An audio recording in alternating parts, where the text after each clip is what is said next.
Siddhanta Saraswati Thakur Maharaj ki, Ananta Koti Vaishnavinda ki, Nama Chagra Sharaidas Thakur ki, Prem se Gopal Shri Krishna Chaitanya Prabhu Nityananda, Shri Advaita Gadadhara Sri Sadhguru Bhaktivinoda ki, Shri Shri Radha Krishna Govardhana Shama Kund Radha Kund Gita Govardhana Ki Braj Bhumi Shivindam Ki Navdip Mayapur Dam Ki Purushtam Chitra Jaganpuri Dam Ki Ganga Mai Ki Jamuna Mai Ki Bhakti Devi Ki Tulasi Maharani Ki Samaveta Bhaktivinoda Ki Jai Nitai Gaur Premanandi.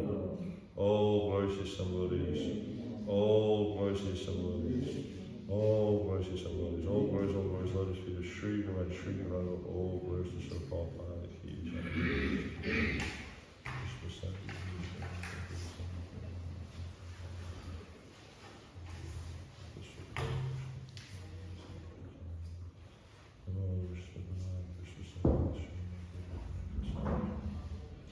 Namaste, Saraswati Devi, Govardhana Krishna, Nṛsiṁha Kavaca.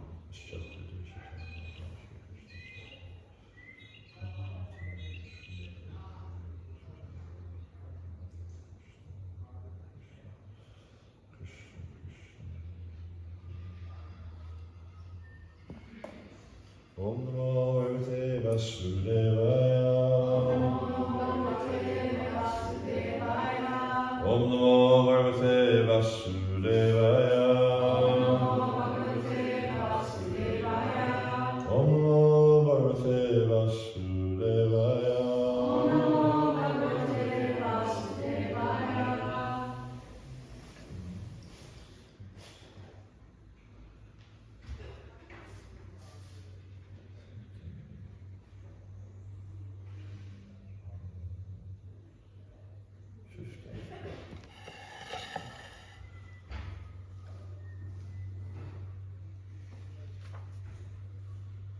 Dāsa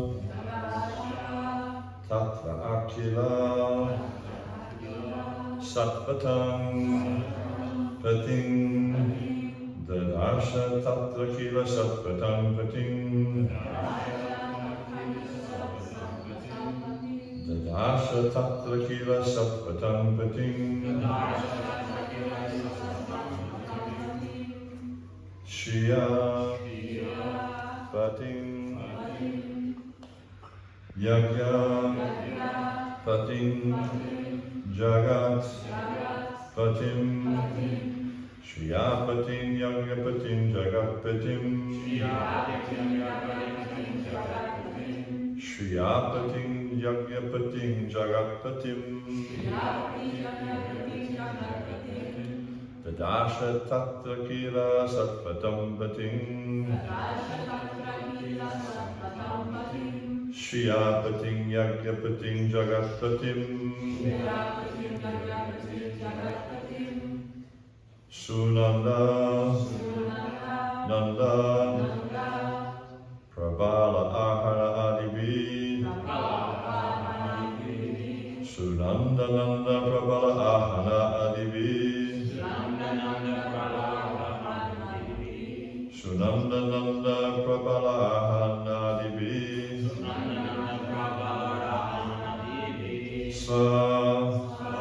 Pashadagrai Parisevitam Vibhum Svapashadagrai Parisevitam Vibhum Sapashadagrai Parisevitam Vibhum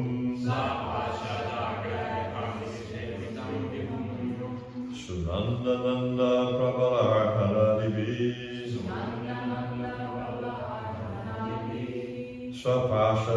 Sapashadagrai Parisevitam Vibhum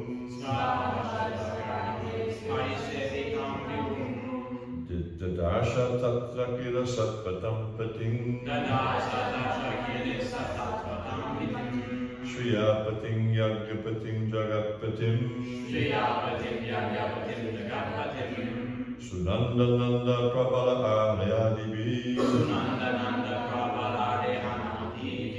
Swaparshadagrai Parisevitum Vibhum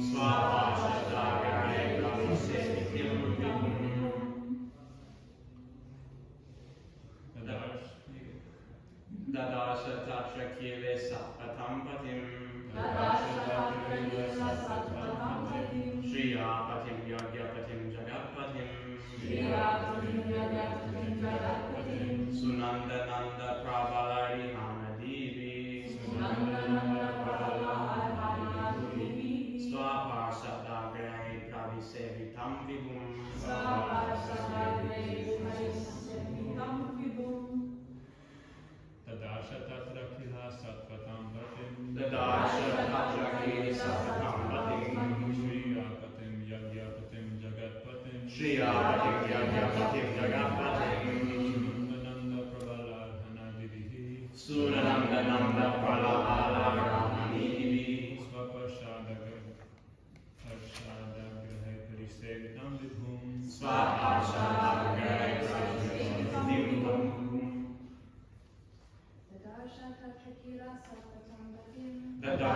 The dāsa, Brahmaso, Tatra, there in Vaikuntha, Akila, entire, Sattvatam,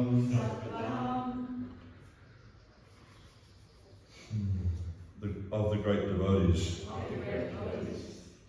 Patim, the Lord, Shriya, of the goddess of fortune, Patim, the Lord, Yajna, of sacrifice, Patim, the Lord, Jagat, of the universe, Patim, of the Lord, Sunanda, Sunanda, Nanda, Nanda, Prabala, Prabala, Ahana, Ahana, Alibi, by them, Saparshada, own associates, Agrai, by the foremost, Parisevitam, being served in transcendental love, Vibhum, the great Almighty. Translation. Lord Brahma saw in the Vaikuntha planets the personality of Godhead, who is the Lord of the entire devotee community, the Lord of the goddess of fortune, the Lord of all sacrifices, and the Lord of the universe, and who is served by foremost servitors like Nanda, Sunanda, Prabala, Ahana, his immediate associates. Responsively, please. Lord Brahma saw in the Vaikuntha planets, the personality of Godhead, who is the Lord of the entire devotee community, the Lord of the goddess of fortune, the Lord of all sacrifices, and the Lord of the universe, who is served by the foremost servitors, like Nanda, Sunanda, Prabala and Ahana, his immediate associates. Purport. When we speak of a king, it is naturally understood that the king is accompanied by his confidential associates, like his secretary, private secretary, aide-de-camp, ministers and advisors. So also when we see the Lord, we see him with his different energies, associates, confidential servitors, etc. So the Supreme Lord, who is the leader of all living entities, the Lord of all devotee sects, the Lord of all opulences, the Lord of sacrifices, and the enjoyer of everything in his creation, is not only the Supreme Person, but is always surrounded by his immediate associates, all engaged in their loving transcendental service to him. And there's an interesting verse in the 4th chapter, which is quite similar to this, but I'm struggling to find it. Let's just see if we can find it. It's very, very similar to this. But this thing decided not to cooperate, so I wrote all my notes down on the computer, but didn't copy it across, so I'm a little bit, I thought it was 4:25.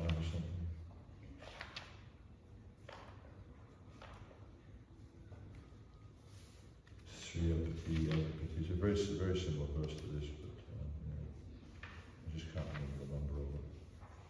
Anyhow, so the point that's being made in this verse, or one of the points that's being made in this verse, and also we see in the 4th chapter, is how the Lord, He's the master of so many different personalities.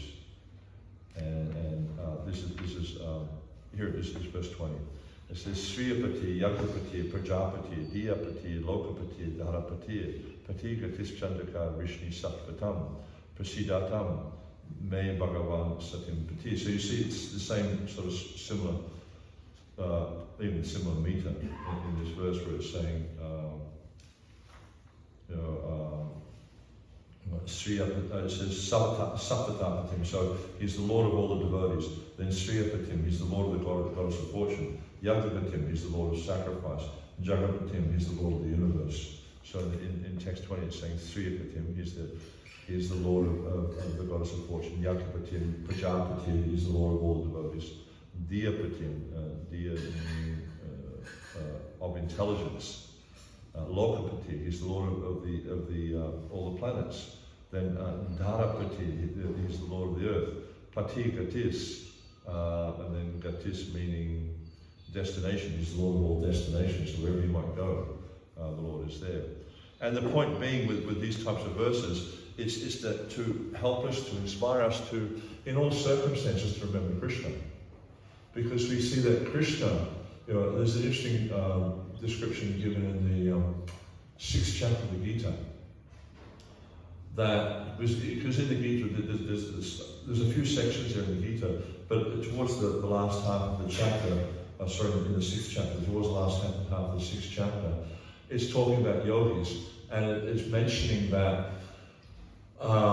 different qualities of a yogi and separating the yogis from ordinary personalities, and then it's describing how that one who sees Krishna in all circumstances, then for him the Lord is never lost, and neither, and it goes on to mention how that this devotee is always in me, and I always am in them. So by developing this mentality or this consciousness of seeing Krishna everywhere, and seeing Krishna as the Lord and Master of everything, the entire creation, as we're seeing in this verse in the 4th chapter, how he's the Lord of the earth, he's the Lord of the universe, he's the Lord of all the living entities, he's the Lord of all directions. It's a very similar point that's being made here in this verse. That Sukadeva Goswami is talking about how he saw the Lord who is the Lord of the entire devoted community, the Lord of the goddess of fortune, the Lord of all sacrifice, the Lord of the universe, and he's served by the foremost of personalities. So seeing him as being the Lord of everything, and it's very interesting, this section. I think it's from about the 8th verse through to the 18th verse or something like that. Because what we see earlier on is Brahma, he performed austerities. He heard the divine voice or the divine sound vibration instructing him to perform tapasya. He started to perform tapasya, and then Krishna became pleased with his tapasya. So much so that he revealed his abode. And not only did he reveal his abode, but he revealed himself, the goddess of fortune, and all his associates. And so this is indicating, the greatness of Lord Brahma, because by his tapasya, that he was able to see Krishna directly, or in this case, the Lord Narayan, he saw him directly, and he saw him. But he wasn't just on his own. He wasn't just like, in isolation from the rest of the creation. No, he saw his abode. He saw his consort, and he saw all his beautiful associates. And it's just like, an interesting aspect of deity worship. We were just having a conversation about this yesterday. Because we were working on an online course for temple worship. And we were talking about the different mantras you chant. And the worship structure in a certain way is like, in the beginning you have what is called the manasa section of the worship. In the middle you have the bhakya section, which is all the external worship, and then you have the concluding activities. So in the manasa section of the worship, you chant various mantras to bring a consciousness or bring a vision into your consciousness. And this starts by meditating on the Dharma, what the Dharma looks like, you know. And so there's a really nice verse describing Nṛsiṁha, for instance, and it's describing how it's like the back of a gigantic turtle. And you look at the back of a gigantic turtle and you see all those kind of divisions, it's almost got all these like plates all over its back. That's just like Nṛsiṁha. There's all these islands. If you go up and have a look, you know, from Nṛsiṁha from above, you can see there's all these like tributaries of the Ganga and the Jalangi, and that they're breaking the whole area into small islands. And so, you know, Nṛsiṁha was like that. It's just like the back of a gigantic turtle, and it's describing all the palaces there, and it's describing how the devotees performing kirtan in all these different places. So the idea is to bring this vision into your consciousness. And we see there's a really nice description of this kind of activity in the 10th chapter of the Nectar of Devotion, where once there was this Brahmana who lived on the bank of the Godavari in a place called Prastinapur. And he heard it because he used to go and attend the Bhagavatam class every day. So he heard in this class that one, you know, if one has no material means, then you can worship the Lord in meditation. So he decided that that's what he was going to do, because he was very poor, he had no money, he didn't even have a house. And so he would sit down on the bank of the Godavari, he'd bathe, he'd take his bath first, and then he'd sit down on the bank of the Godavari, and then he'd meditate upon the Lord's Dharma. And then he'd fix that vision in his mind. And you know, with Vrindavan Dharma, there's so many beautiful, what they call Vrindavan Dhyan mantras. You know, I can't remember one right now, but there's one we have in the deity worship book, which is fairly simple. But there's many much more elaborate Vrindavan Dhyan mantras, which is very beautiful and help us to, you know, fix this vision of the Dharma in our mind. And if you fix this in your mind, it's the same as being there. And this is one of the points of these meditations, these mantras, is there's no difference between the external meditation and the physical presence. The internal meditation and the physical presence. If you're able to fix this in your mind without any disturbance, then the Dharma is present there.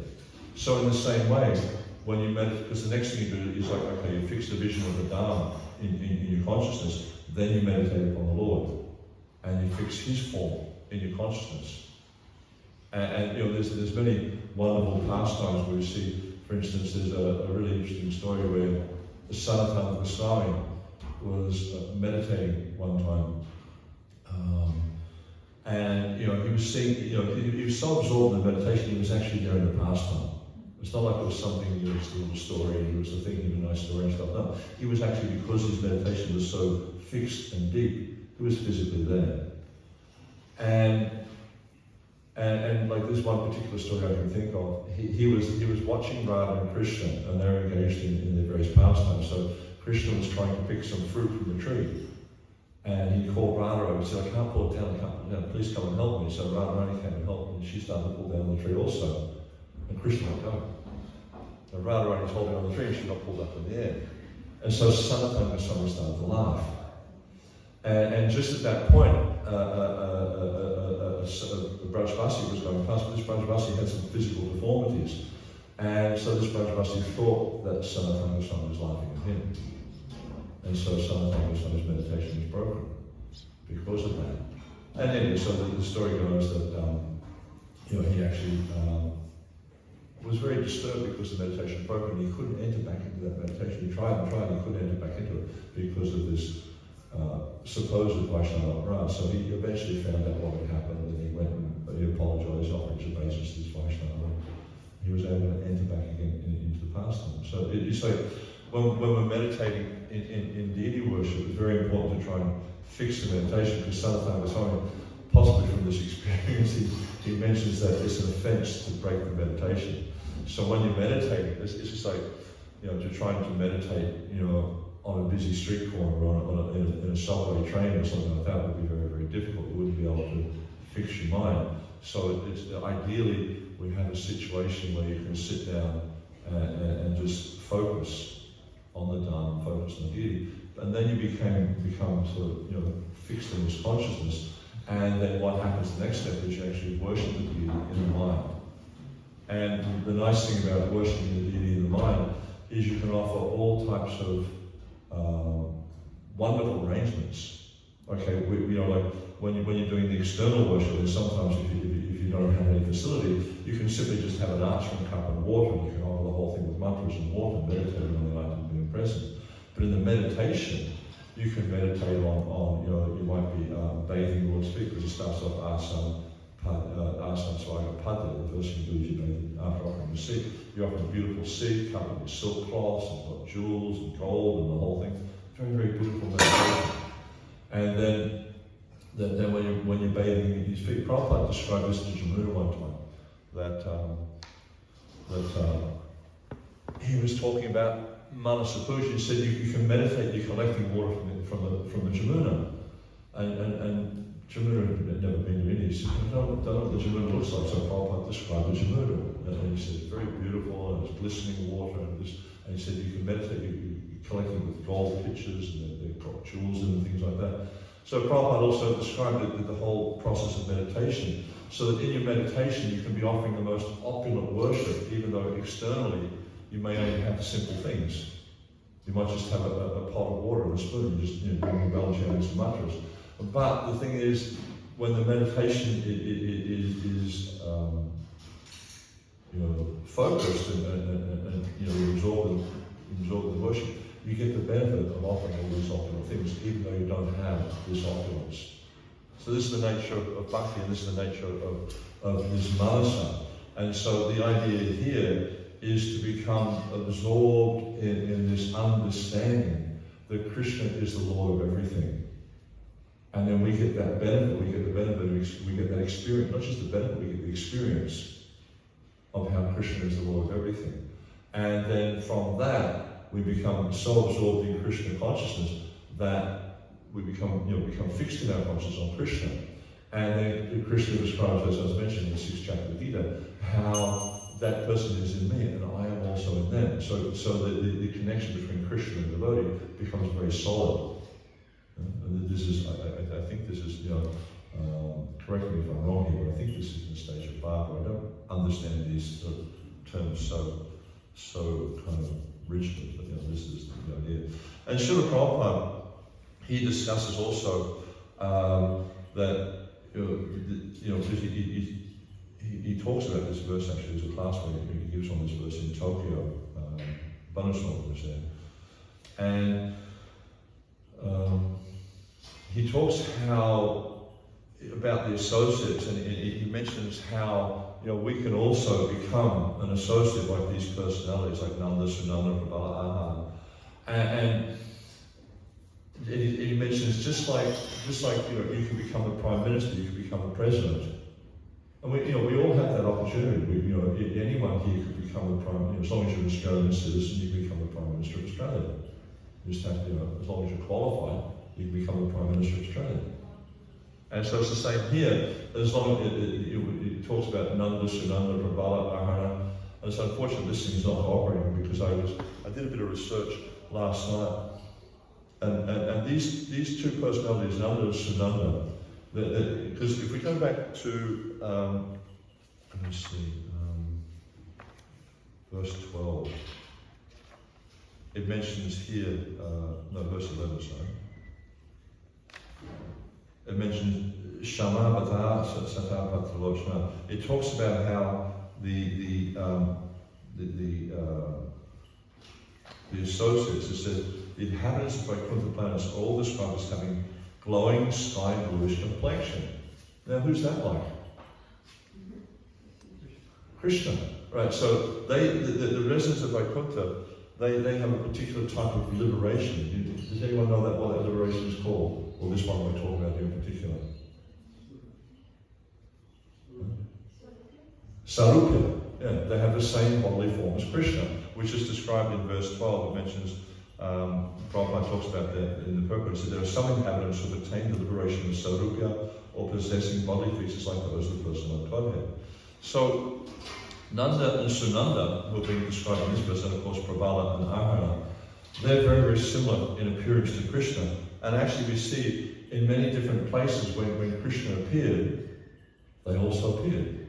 When Daksha was doing his sacrifice, and after he had his head chopped off and the head of a goat put on, and he got it was a really interesting story about this bit of an old goat, and so he wound up with the head of a goat, and so then he realised the mistake he made. So he did the yajna properly. He invited the Devas, he invited Lord Shiva, and Vishnu was pleased. So Vishnu came, and he came, and Nanda and Sunanda were also there.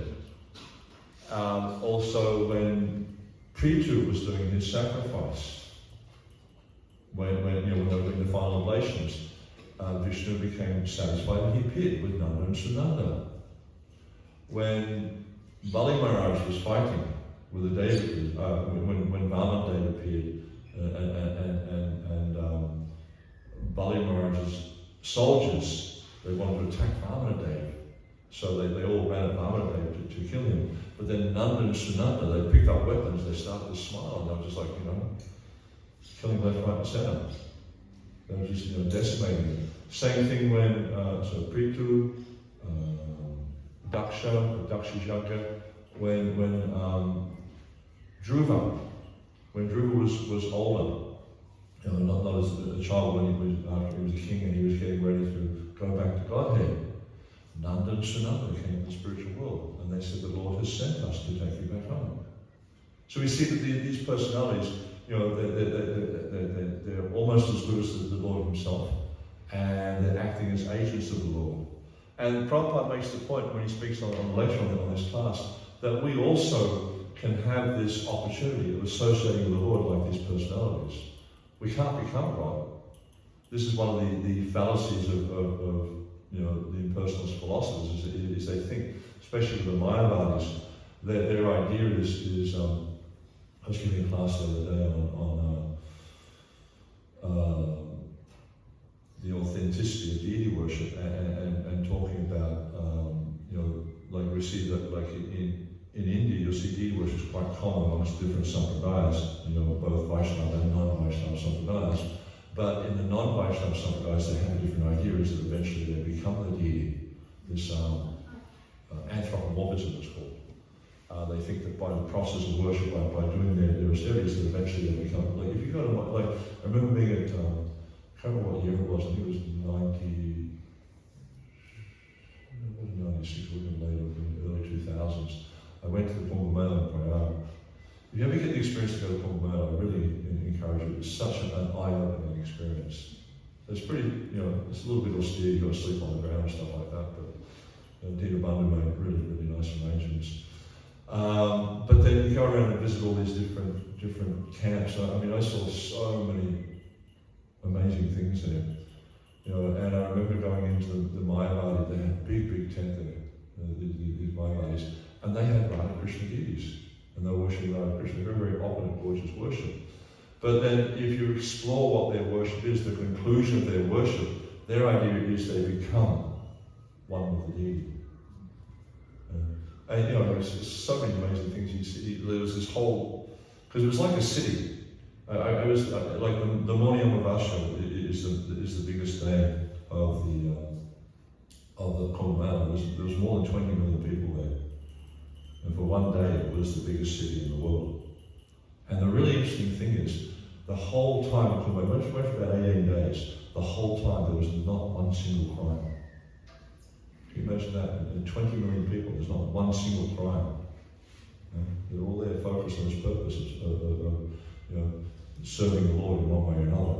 Because the idea they have is if you, because at the place where they do the Kumbh Mela Prayag is the Allahabad, is the confluence of three rivers. There's the Ganga, the Jamuna, which you can see, and you can actually see the confluence, so you can see the different colours of water.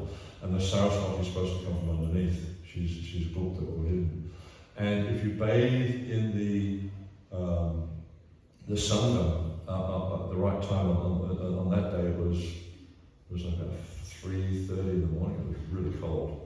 But if you bathe in the Sangam at that time, it's considered you'll go back to Godhead, or for the persons to achieve liberation. So there's like a lot of people there doing that with this idea of achieving liberation. But of course, for the devotees, like we were there with a completely different idea.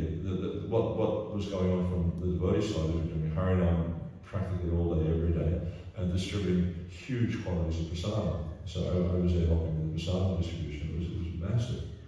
And yeah, so different motive. But the idea, as I was getting to, actually I just want to talk a little bit about some of the things I saw. So I went into the Mayavadi camp, and I saw they had Radha Krishna deities, but then there are also other ones that are smoking chillums and stuff like that. And I won't describe some of these theories as being pretty weird what they're doing. But at least from our perspective, walking around naked and all that sort of stuff. But then you see these guys, they had these like bed of thorns. They've got these plants in India that the camels like to eat. And Prabhupada describes this, how they eat because these thorny plants have got really small little leaves, but they're really succulent. And so the camels like them and they eat those. But what happens is they cut up their blood, cut up their lips, and they get the blood, and they think this is the taste of the plant. So they're getting this, what they think is a nice taste in the mouth. And Prabhupada describes this as, what does he say? He used hogs, dogs, camels, and asses. The camels are like the, can you remember? Oh, I forgot. Yeah, he said. Huh?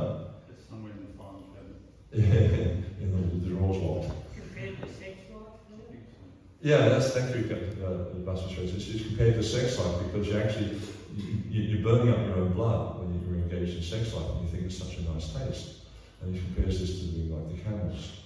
So yeah, these guys, they have they get these thorns and they twist them all into this like big pillow. And they lie on it. And it's like, and then people, they have their little begging thing out the front, their gum shit down there, and people come throw money for them because they're performing these hysterics. And I think I mentioned this one time before, and I saw this other guy, right, and he was performing this tapasya, right, he was dressed like Hanuman, right, with a Hanuman mask, all this sort of stuff, and had all the tacky Indian sort of, sequin clothing and stuff like that. He had his arm up in the air, and he had this sword straight through his arm. And then, there's blood dripping down and all this sort of stuff, and people were throwing money. And I came and had a close look at it. I could actually see. It reminded me. I don't know if any of you ever went to I grew up in Melbourne, so they used to have the Melbourne show. Those of you from Brisbane got the airco, stuff like that. And I remember because in the day when I went, the show bags were all free. You probably remember that, right? I saw all these free show bags, right? You didn't have to pay for anything. Now they cost so much money. But you used to get all these little things in there. So one thing I remember we got one time was it was like this band that had like a knife thing sticking out either side. You put it on your head, and you run around like you got a sword through your head. So this is what this guy had done. He had this thing on his arm. It was like you could see it was actually just a plastic thing, and he had these fake swords stuck on his arm, and he painted blood down there, and people were throwing money because they didn't look closely. So one of the things I realized when I attended this Kumbh Mela was there's so many people out there trying to cheat others, and there's so many people who are willing to be cheated. And that's the process. That's like why this is really important, this description that's going on here, because this is an authorized description of the kingdom of God. It's an authorized description of the Supreme Personality of God and his associates. So if you don't want to be cheated in this world, you need to accept guidance, you need to accept knowledge from an authorized source. And this is the point that's being made throughout the scriptures we see in the 4th chapter of the Gita. Krishna says to Arjuna, he says, Tadvidi pranapatene pranapashena sevi upadekshatategana jnananas tattvadashana. So this last line, very important, this jnananas tattvadashana. Because tattvadashana means he's seeing the truth. Jnananas, he can give you knowledge. So, you approach the self-realized person. Self-realized means someone who's seeing the truth, the absolute truth. Not just, understanding the truth of how microphones made. I can tell you that. I can tell you exactly how the thing works. But that doesn't mean I'm realized. It just means I've pulled one of these things apart and know what's inside. But someone who actually understands the absolute truth can tell you what this world is all about, how the world functions, can also reveal. There's in deity worship, when you do, before you go on the altar, you generally make talk, before you start worship, you do what they call Buddha Shuddhi. So in different Vaishnava sects, Buddha Shuddhi is very, very complicated, but in Gaudiya Vaishnavism, it's quite simplified. Although some of our acharyas might think, oh, it's so complicated, why so many mantras? You think this is complicated, you should see what the Sri Vaishnavas do. It's very complicated. But there's one mantra we chant, Om Tat Vishnu Paramam Tashanti Sura Divi Chachara. That basically, this mantra is saying that just as the one part of the verse is saying, just as the wise and learned Brahmanas, they can see the Lord's abode, because they have the Paramam, they can see the Lord's abode, they can also reveal this to you, because they have the vision. So if you don't see something, you don't understand something, like if I was to ask one of you who don't know anything about microns, what's inside of here, you couldn't tell me. But I can tell you because I know what's inside of there. Simply, it's just there's a capsule up there which got coils on it, and there's nothing in there. Actually, there's just wires going through it. And the way it works through phasing and stuff, so if you're speaking behind, no one's going to hear. They've got little sort of vents at the back to phase the sound, put it out of phase so you can still cancel it out. So it's a simple thing. So it's the same with the spiritual world. Because these wise and learned Brahmins, because they're seeing that, because they're Tattvadashis, they've realized it, then they can reveal that to us. So in the same way, Prabhupada makes this point in regard to this section here, this passage of verses here, where Brahma is seeing the Lord's abode, seeing Vaikuntha, that you can't understand it through imagination. You can't make up your own idea of what the spiritual world is like. No, you have to hear it from a self-realized person. You have to hear it from someone who's understood, who's seen, and then you'll understand. It's the only way you can understand it. It's not something that's open to self-interpretation, not something, the Bhagavad Gita, the Bhagavatam, all these books, they're not do-it-yourself manuals. You can just read this book and understand it. It's not like that. You need to actually understand the knowledge through someone who's realized. And this is why, I mentioned this last time I gave a class, this is why the Guru Parampara is so important. That we receive the fruit of this is mentioned in the beginning of the Bhagavatam, this phalam, the fruit of bhakti, from the unbroken chain of Guru and disciple. And the Guru gives to his disciple, the disciple becomes a Guru, he gives to his disciple, etc. It goes on like that. And you receive it like that. And then the knowledge is intact. And Prabhupada often uses the example of a mango tree. It's just like, if a mango falls from the top of the tree on the ground, a ripe mango falls on the ground, what happens? It goes splat and just spreads all over the place. It's useless, you can't do anything with it. But if someone's up in the tree and they pick the fruit, they pass it down to someone else, they pass it down to someone else, through the whole chain, and very carefully pass it down, then you get the fruit intact, you're going to go to Krishna. And it's interesting, the reverse is also there. We can get this knowledge from Krishna through this unbroken chain. If we want to offer something to Krishna, the system that Srila Prabhupada gave us was we offer to our Guru, who then offers to his Guru, who then offers to his Guru, who then offers to his Guru, all the way back, who offers it to Lord Chaitanya, who then offers it to Radharani, who then offers it to Krishna. So either way, to receive from Krishna, we receive through disciplic succession, and to offer to Krishna, we offer through disciplic succession. And then it's complete. Prabhupada uses this term in a letter. He says, by offering through the disciplic succession, then it becomes complete. So this is the way to receive knowledge, and this is the way to serve the Lord. We receive knowledge through disciplic succession, we receive the Lord through disciplic succession. That's why you see, when we offer Aarti on Gaudita's altar, we have the prominent recharges of our Gaudiya Vaishnava disciplic succession. And then also we have our Guru's picture there. And we offer our Guru, who then offers to his Guru, who then offers to his Guru, and we to Krishna. So,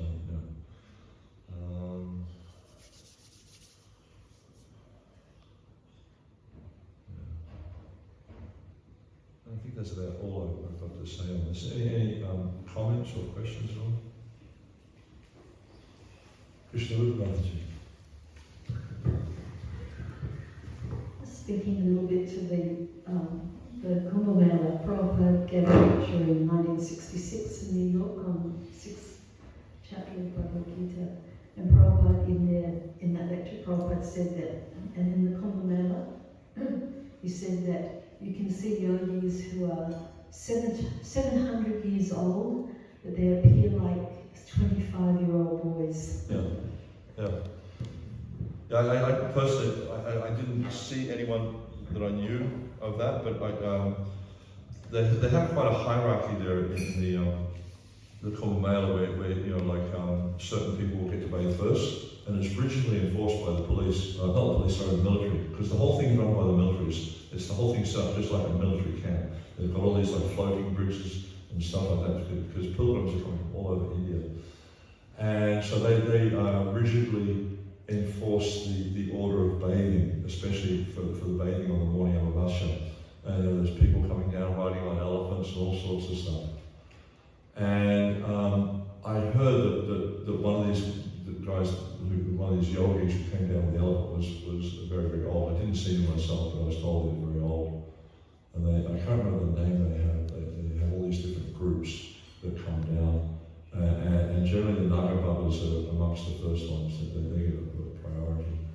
And so there's a real pecking order of who baths. But yeah, one of those persons was reported to be several hundred years old.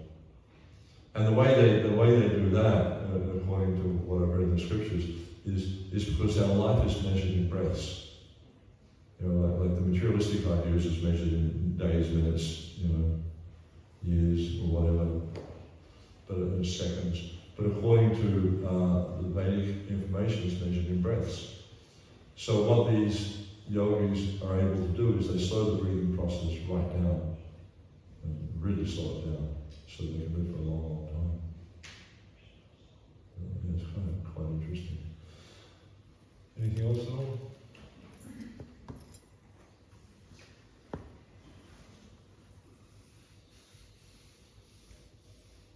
Okay. Thank you very much. Shri Prabhupada ki, Samaveta Bhaktivinoda ki, Jai Nitai Gaur Premanandi.